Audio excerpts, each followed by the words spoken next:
Welcome, Housers, to another episode of On the Way Home. I am your host, Michael Braithwaite from Blue Door, and Blue Door is an organization that I'm so pleased and proud to be a part of in York, Peel, and Durham regions that has been operating for 42 years now, supporting our most vulnerable in the areas of housing, health, and employment, and much more. To see the great work we're doing at Blue Door, simply go to bluedoor.ca. Check us out. We'd love to get you involved. As well, we do this in partnership with the Canadian Alliance to End Homelessness. They're doing incredible work around national advocacy, supporting those experiencing homelessness. They do all sorts of training if you want to become a Built for Zero community, and trust me, you do. And much more. Check them out at caeh.ca. See all the wonderful work they're doing. Listen, On the Way Home podcast, this is for you.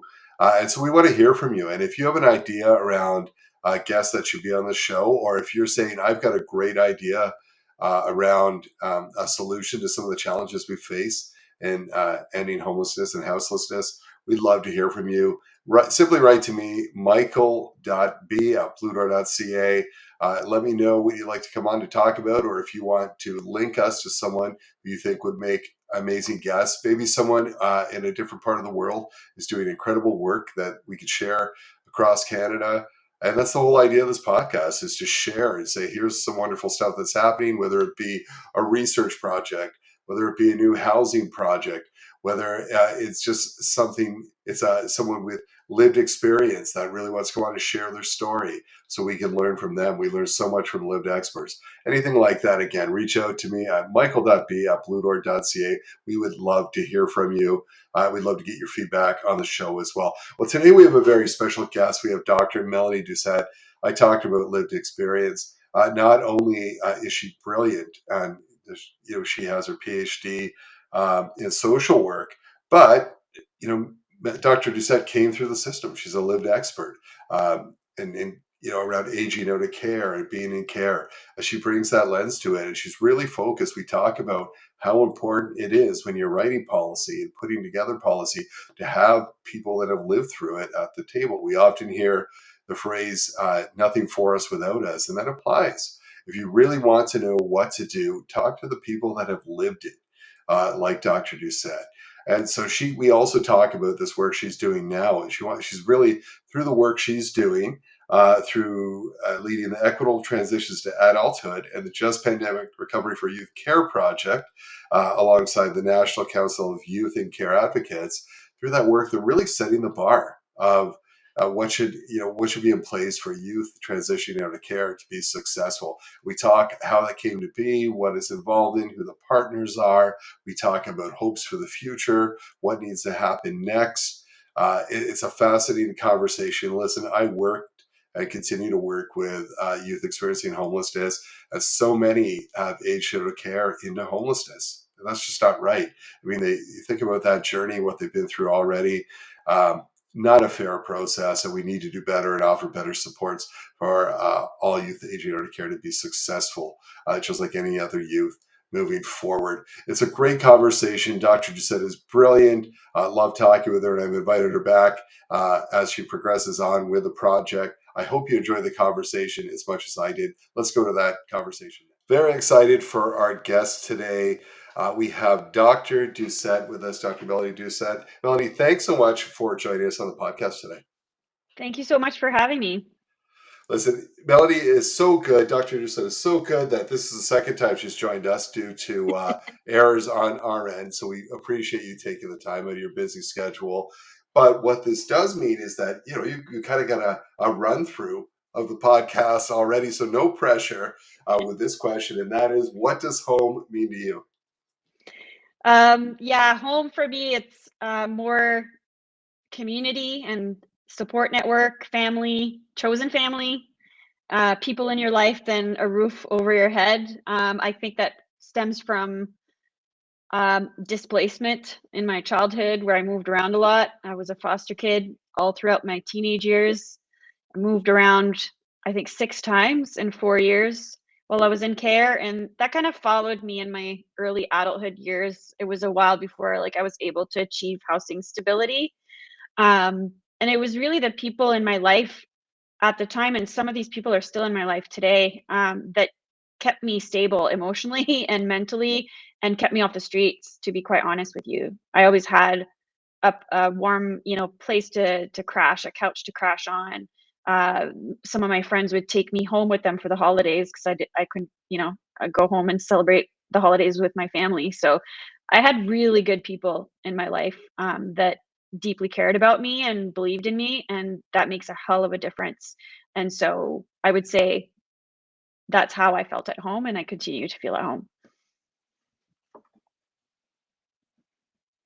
I love it. It's about the people, and you touched on this, but you're both an expert in your field Mhm. with a PhD and what we call a lived expert because this lived experience, not like I think this is what should happen. It's I went through this. Can you, as much as you're comfortable, can you tell us a little bit about your journey into the work you're doing now? And Yeah, I mean, my experience is dated in a way because I exited care well over 20 years ago, a little bit more. Um, and so some of the things that I went through have changed, but some things haven't. Some things have not changed in 20 years. And that is really what drives the work that I do, is to really be pushing for that change to happen quickly because youth in care can't afford to wait. Um, I would say my lived experience definitely is the core of um, my passion for this work. I didn't come into contact with another person like me from care until my late 20s, I would say, when the New Brunswick Youth and Care Network got established. That was like 2010. And that was my first time experiencing a context where I could tell my story and make a difference, and not really be a victim forever, and really take back the power that was taken away from me when I was a kid. So getting involved with the network and getting to do advocacy with my story and my lived experiences in front of politicians, in front of ministers, in front of the child and youth advocate, it really, really sparked something in me. We had in 2012 the very first New Brunswick Youth and Care hearings, which were modeled after the Ontario Youth and Care hearings. We had a full day at the New Brunswick legislature where 6 of us from the network presented our stories to the premier and the minister. There was other ministers there, the child and youth advocate. And then at the end of the day, we provided concrete recommendations for change. And that day was so emotional in a good way, where we saw, the light in the politicians' eyes, where they started to realize that we're human, and that we could have been their children. Like, it just made us more human in their eyes. And I think telling stories is so powerful in that sense, where we're not just statistics, we're not just case numbers, we're people, and people with dreams and hopes and fears and needs. And so that really propelled me to want to do more of that.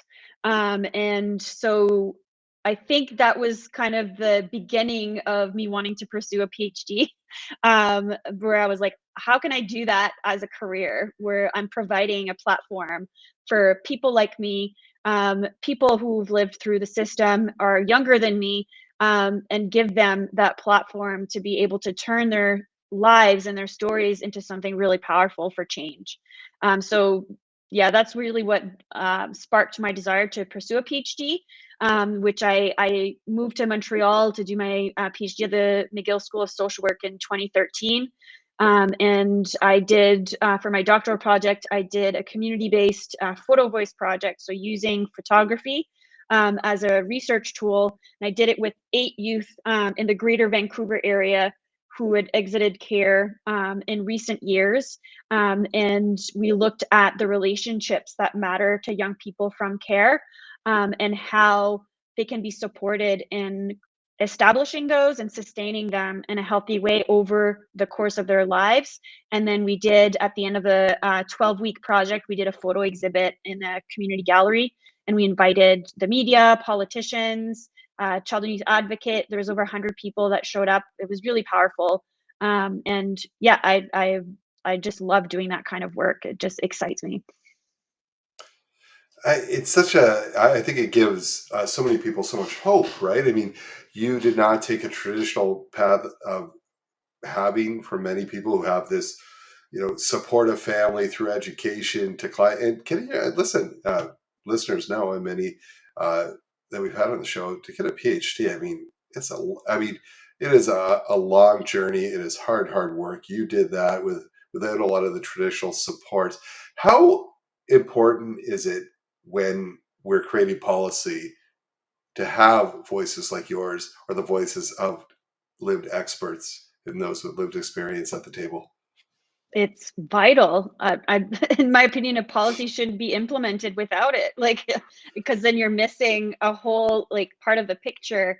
And the people who the policy impacts should be involved in the creation of the policy. To me, that just is like complete common sense.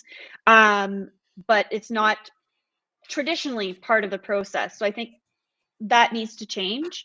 Um, I do think people who have lived through the systems know best in terms of what needs to change in the system. So I'm trying to bring that to the table more often, especially with governments and policy decision makers. And I think people are starting to realize that this is the way to go because in the past, it hasn't been done and things haven't worked. So it's like, how can we, do things that we know will actually impact and work and are based from a lived expert lens. I love it and well said. Now, you're working on a project right now. What can you tell me about the Equitable Transitions to Adulthood and a Just Pandemic Recovery for Youth and Care project? How did it come about? What is its goal? Yeah, so this was pretty much almost immediately after I finished my PhD. I was hired by the Child Welfare League of Canada to do a systematic review of all the gray literature, is what we call it. So reports and papers that weren't published in academic journals that came out in Canada since the late 80s about aging out of care issues. And so I did a compilation, and there was over 75 reports at the time. There's probably a lot more now. This was released in 2021, this review, and with over 475 recommendations related to aging out of care were made throughout these reports. And then I highlighted the most recurring ones. So we picked the top 5 recurring ones. And one of the recurring ones was a lack of national standards on exits from care supports. So this is something that we decided we wanted to focus on. So there's a group of us that convened thanks to the Child Welfare League of Canada, and also Away Home Canada was pivotal in making this happen. So people like myself, academics with lived experience, advocates with lived experience, as well as directors and coordinators of youth and care networks from across the country, we convened together to start discussing, the concerns that we have related to youth aging out of care, but also the pandemic, which was unprecedented.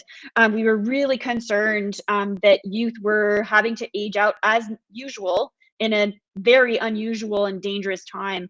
And governments were making all these, public health announcements and having people isolate, and, CERB was being announced and all these things. And youth in care were still expected to age out as usual. We were like, this makes absolutely no sense.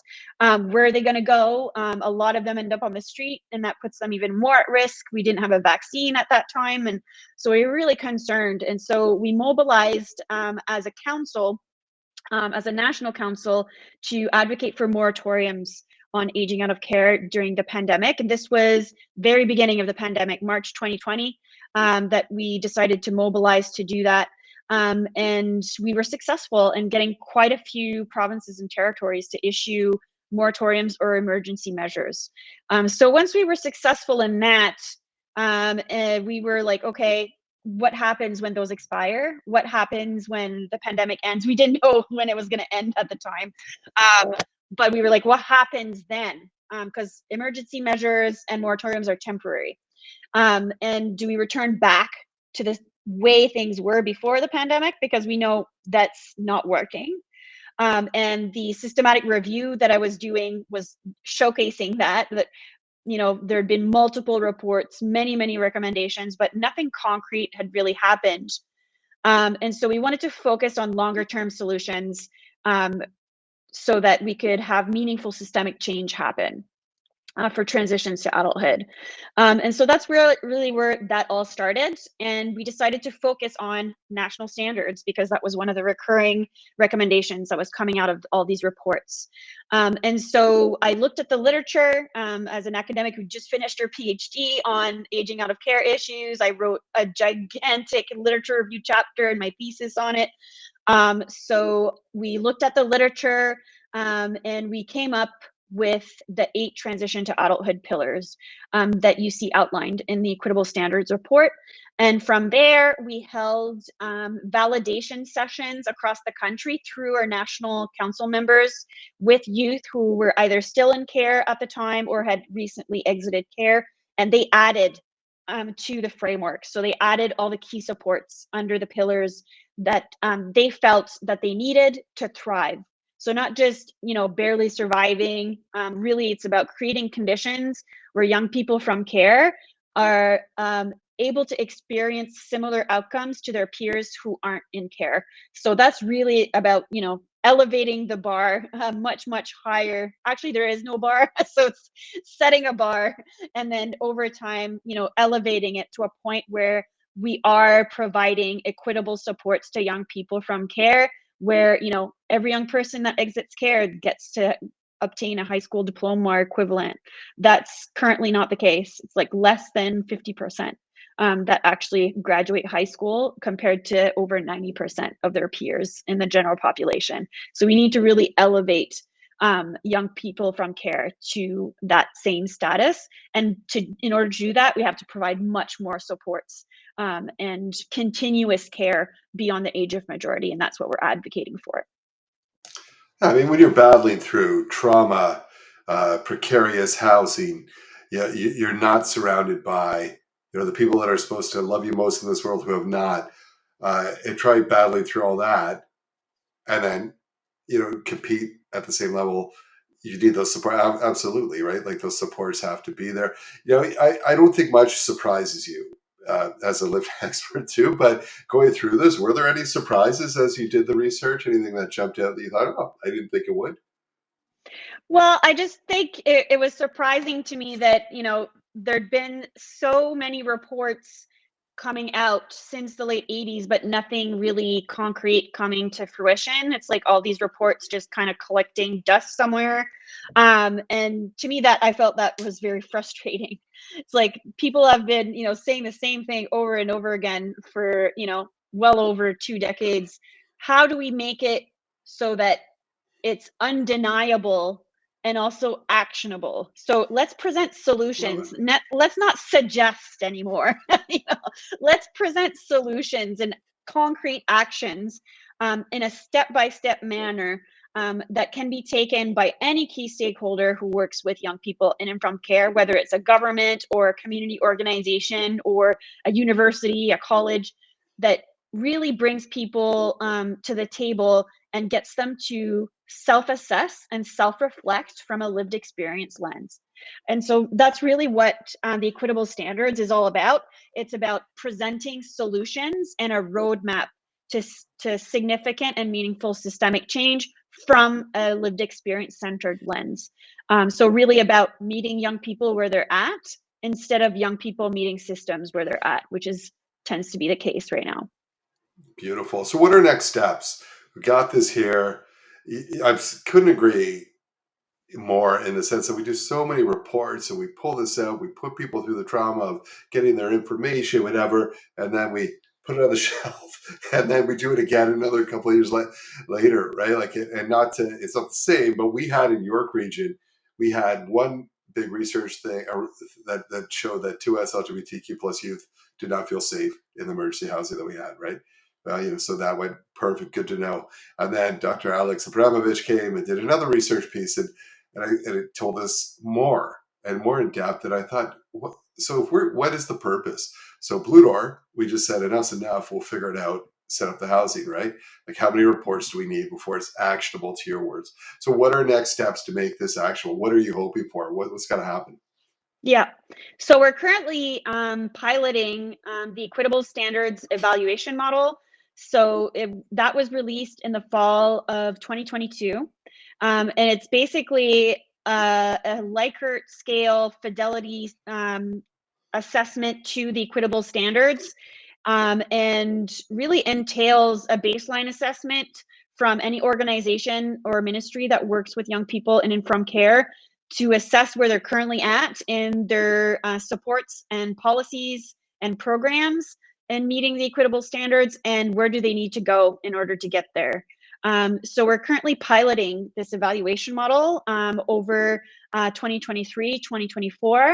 We have 13 pilot partners from across the country who are committed to doing this. We have 3 government ministries included in that. We have the Department of Social Development in New Brunswick, the Department of Social Development and Seniors in PEI, and the Ministry of Family and Child Services in the Northwest Territories. So we have 3 government ministries who are doing it, and then 10 community-based organizations from BC, Manitoba, Ontario, New Brunswick, Newfoundland, and Northwest Territories. So what we're doing throughout the course of this year is meeting with our pilot partners, making sure that they're doing the process as intended and providing support to them, and also gathering their feedback on how we can improve the evaluation model, make it accessible, easy to complete. And our goal for next year in 2025 until I think about 2027, we're going to submit a proposal for funding to digitize the evaluation model once it's been finalized, and have it on an online platform, and then do a call to action, a national call to action to get more key stakeholders on board and more ministries on board across the country. A lot of work ahead, important work moving forward. If people want to get involved, if they want to find out more, if they want to support, or they're just interested, or they want to see the research, where can they go? We're on the Child Welfare League of Canada's website right now. I will provide a link tree that we have that has all the links to all the resources for this project. We have a really cool 16-minute video that we prepared that really provides a good overview of who we are as the National Council, what the Equitable Standards is, going through each pillar, what the purpose of the evaluation model is. So that will also be in the link tree, as well as the reports and the evaluation model, our webpage, all of that. Incredible, Melanie, Dr. Doucet. Thank you so much for all the work that you're doing. You're really living the motto of nothing for us without us, that inclusive, and you bring a different lens to this research, to this work. It's so appreciated. It's so needed. I've spent a lot of time over the years in the area of youth experiencing homelessness, and all the time we saw what played into it, youth exiting care, and I think, like, I forget what the percentages were, but it was so high. And so I saw the direct need for this, and the fact that you're setting the bar and setting that bar high, and holding people accountable is incredible, and it's going to be impactful. So thank you so much for the work you do. Thank you so much, and thank you for having me. So you're always welcome back. We'd love you to come back in the future with updates on how it's going, or if there's a call out, or you need partners, you need people to participate or push it forward, you can count on us on the way home for sure. Thank you so much. Awesome. Thank you. Bye.